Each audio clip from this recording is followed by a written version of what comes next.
Here's your host, health and wellness correspondent, Lee Kelso. Good morning. So glad to be back with you again. As I often say, this is the favorite part of my week, and I'm really glad that you're here to share it with us, whether you're listening live on the live stream or anywhere around the country or on the podcast. Great that you're here. Thanks for being part of our growing family of listeners. You know, at age 63, I'm old enough to have enough if only experiences in my life. You know how that goes? If only I had done this. Well, with your health, that is something you just don't want to do. And that's where we're going to start today, taking a look at a patient of our friend and pharmacist, Greg Russell, founder of Fort Wayne Custom RX. Good to see you again this morning, Greg. Good to see you. So we're talking about a patient who has a lot of health conditions.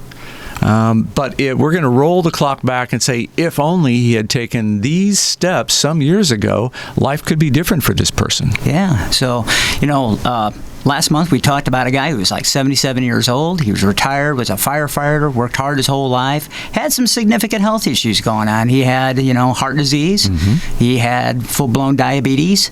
He had some digestive issues. He had some respiratory issues, probably secondary from smoking. And so, if we had kind of rewound the button and we look back at him maybe 20, 25 years earlier, let's say today he's 55 and he's got some different issues going on. If we had attacked them early, some of these warning signs, what could we have done? Could we have turned the road for him? And I really truly believe we can. Mm-hmm. Yeah? And one of the paths in that process is not necessarily loading up on medications. There are other steps that this person could take, and that's what we're going to focus on today.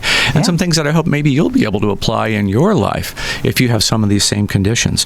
So out of all of this gentleman's troubles, where do you think we ought to start? Diabetes? Sure. Yeah, diabetes would be the first part, one of the first things we'd be looking at, and I think it's pretty timely right now that we're talking a little bit about diabetes. I just saw a report that came out on January 18th, I think it was, from Pharmacy Times. Not the New York Times, but Pharmacy Times, so actually a pharmacy trade magazine. Something more credible. A little more credible, yeah. Right. So, in this case, they actually went back and looked at a bunch of studies. They looked at 6 studies of patients that had COVID and that ended up in the hospital. And they started off with about 1,500 people that they looked at, and they found that about 10% of them had diabetes, which, by the way, is reflective of pretty much our culture here in the United States. About 10% of them had diabetes. Even more concerning, which we'll talk about today, is how many people have prediabetes and where that ends up going and what happens. So, in this case, they took a look at those 10%, and they pared down and they looked at the ones that ended up getting into the hospital and the death rates.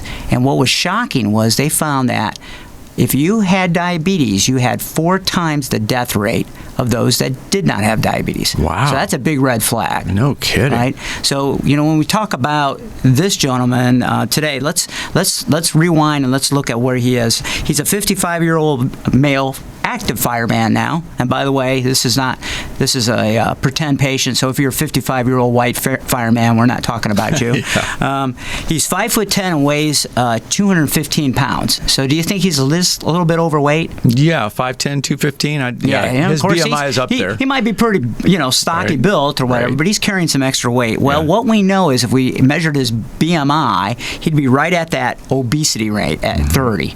And again, when we look at our leading factors for what develops diabetes, most type 2 diabetic patients obesity plays a role because that increases that insulin resistance, and insulin resistance then causes inflammation, and there's a whole cascade of effects, which includes heart disease, strokes, hypertension, and on it goes down.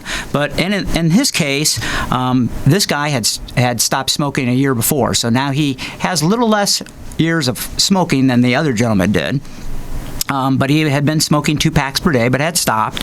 And now he's gone and had some screening done, and he found that he had a little calcium score test done, which is done for the heart, and that he had some blood labs done. And when he got his blood labs done. He noticed his LDL cholesterol, his triglycerides, which is blood sugars, turned into fat, floating around were elevated, and he finds that his fasting blood sugar is 115.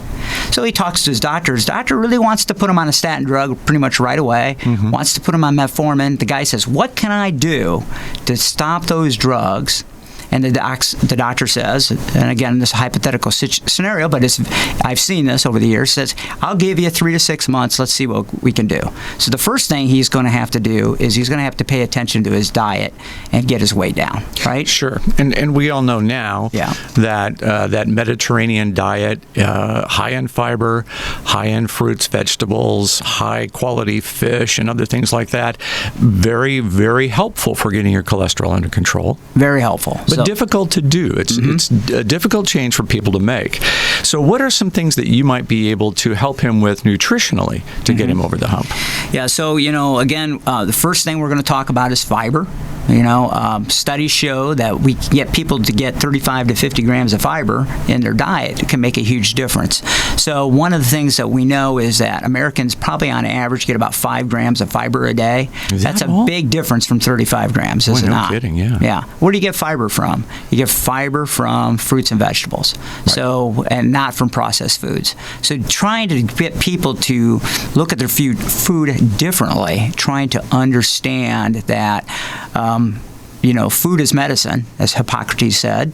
We have to really look at what we do eat, and we have to try to eat those high fiber products. So that's going to make a large difference, because you're going to feel fuller, so hopefully you're not going to eat as many calories. And again, we're going to work on that. Secondly, he has to work with his doctor or a physical therapist. Try to get on some form of a movement program. Remember, I hate the E word, so we won't even mention it today. We'll call it movement, because most people don't like the E word, but movement, exactly. We got to get moving, so that's going to be helpful. Then other than that, then we want to start looking at what kind of simple things do we do beyond that. We want to make sure that magnesium, we've talked someone in the past about magnesium in his diet. Magnesium, again, comes from plant foods. Pumpkin seeds are the highest, but for most people are not going to get enough magnesium, so we will use a cheap magnesium supplement. And your opinion is that almost all of us need to be looking at a magnesium supplement, because you just can't get enough of it in your diet. I think the RDA for magnesium for men is 400 milligrams, which is typically what we dose. We start seeing some side effects if people don't have enough magnesium. If you're on too low of magnesium, you can actually have some arrhythmias. You can get muscle cramping. I can't tell you how many people come in to my pharmacy every week and say, hey, I'm getting muscle cramps in my legs at night, or I'm really started doing a lot of exercising. Now I'm starting to get Charlie horses, and part of that is as they increase their exercise, they're depleting their magnesium stores. They didn't have very much in the first place. Now they're starting to have these cramps. So magnesium is cheap, it's easy to do, it's hard to get totally from your diet. Yeah, and we're going to talk more about a lot of different things that you can do and that this gentleman could have done to change the course of his life with products like cinnamon, bitter melon, resveratrol, bergamot, berberine. All those things are on the menu here as we continue our conversation with clinical nutritionist and pharmacist Greg Russell from Fort Wayne Custom RX. So we're back with more on the Health Co Live Radio Hour on WOWO, 1190 AM, 107.5 FM. We are talking today about a prototypical patient, a guy who we kind of rolled back the clock. We met him when he was 75 and had a ton of health issues. Now we've kind of rolled back the clock to age 55 and are trying to help this guy avoid the progression of those diseases over the next 20 years. So if only he had come to you and said, let's look at what we can do. So we've addressed kind of his magnesium deficiency and helped him get started down the road toward avoiding becoming diabetic. What's next? Okay. So again, we look at diabetes and heart disease are intricately linked, right? We know that. So we want to make sure that we do get his cholesterol levels under control. So the wonderful thing is many of the things that we're doing are helping both. So the magnesium is important for all these different enzymatic reactions. We've covered that. We've covered exercise. We've covered diet. And now we're going to start looking at maybe some select herbs that do some things for both. And I'm real hot right now on an herb called Berberine. I know I've talked about it in the past, but we have seen tremendous results with Berberine. Berberine, there's actually a pretty good study that shows that when it was dosed comparatively to metformin, that it had similar results. Okay, it was a really well-designed study. So we know that it will lower blood glucose.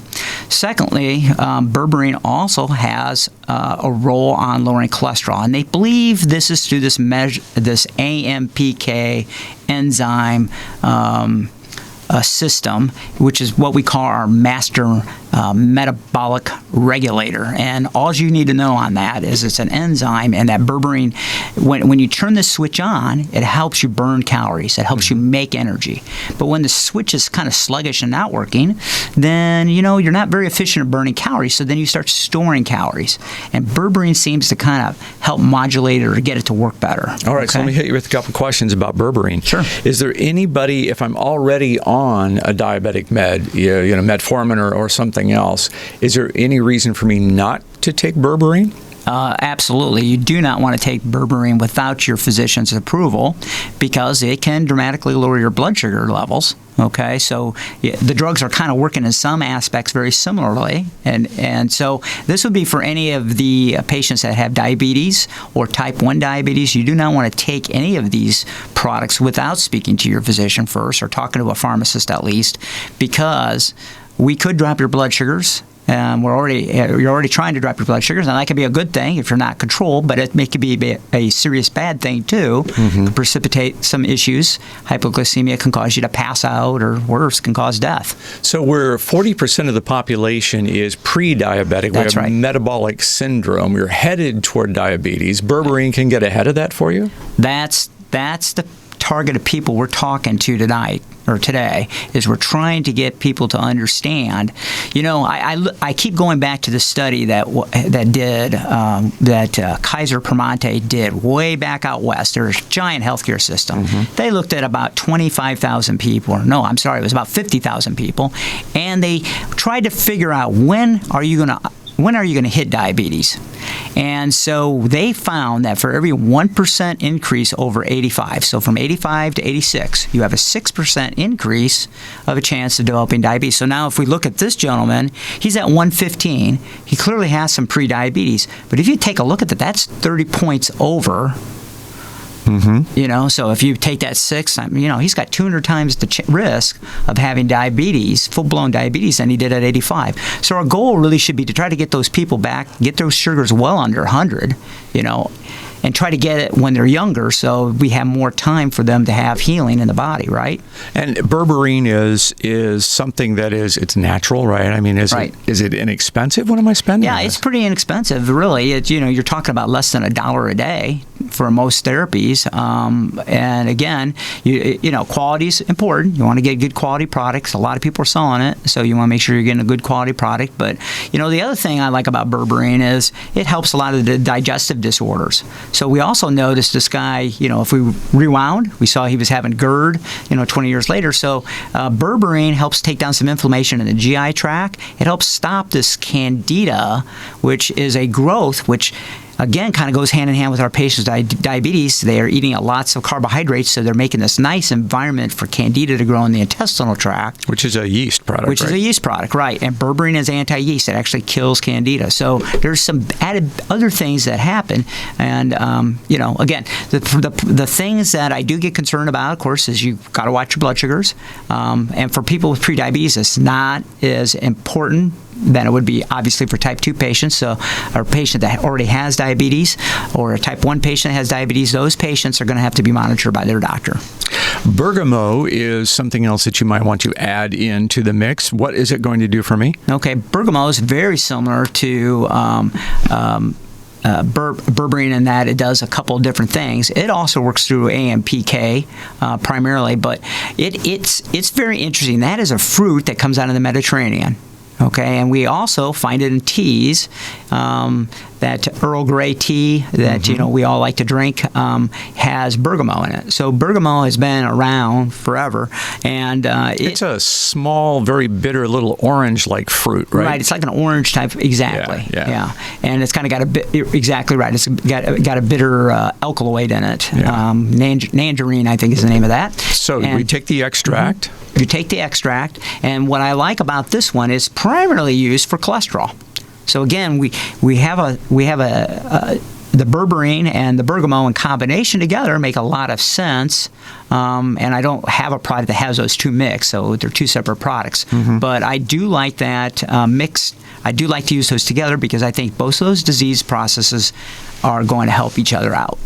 So while we're on that topic, you just let me know today that you have a 20% off on your custom-labeled Bergamo at Fort Wayne Custom RX, and then also Diabetes Balance is the other product that you're offering 20% off on. And what's in Diabetes Balance? Diabetes Balance has some other ingredients like chromium, has some gymnema in it. Gymnema is another interesting herb that has been shown to again lower blood glucose, and that product has a very bitter taste too. And but when you take it orally in a capsule form, you're not going to taste it, but it curbs your taste sensation for sweets. So it's kind of interesting that it's been used for years like that, and it can also stimulate the growth of beta cells, which are little cells that produce insulin in the pancreas. So it's an interesting product because, again, it works a little bit differently. But I like that product because it has a combination of things in it. Doesn't have the berberine in it, unfortunately. Doesn't have the bergamot in it. But it's a nice product for someone who just wants to take one thing for their blood sugars. Got it. We're almost through the half hour, Greg, but I want to just kind of walk through some of the information about if I've got you interested now, if you're on the edge of some health problems like this guy was all those years ago, and I want to learn more and work with you, how does that happen? Do I just show up at the store and have an over-the-counter conversation? Yeah, so that's a great question, and this happens to us every single day. We have patients that call us and want to make appointments. We basically do a free consult for anybody, for a few minutes. If it's going to be over half an hour, we do charge a $50 rate. However, I refund that $50 rate if they purchase any product. So, we're trying to make it as low risk for anybody. Right. But, we're happy to always give information for free if it's just for a few minutes. If they want to sit down, conversation, we ask that they call and we make an appointment, and I'll make myself available then. Yeah, I think it's important that Greg is not anti-pharma, you're not anti-drug, but from all the studies that you've reviewed that there are natural substances that can help you along. If you're not to the point yet where you're so off the edge that you need medication, these natural substances properly combined and properly dosed can help keep you from stepping into that world where now you are into prescription drugs. That's right. We're trying to keep you from ending up being a statistic.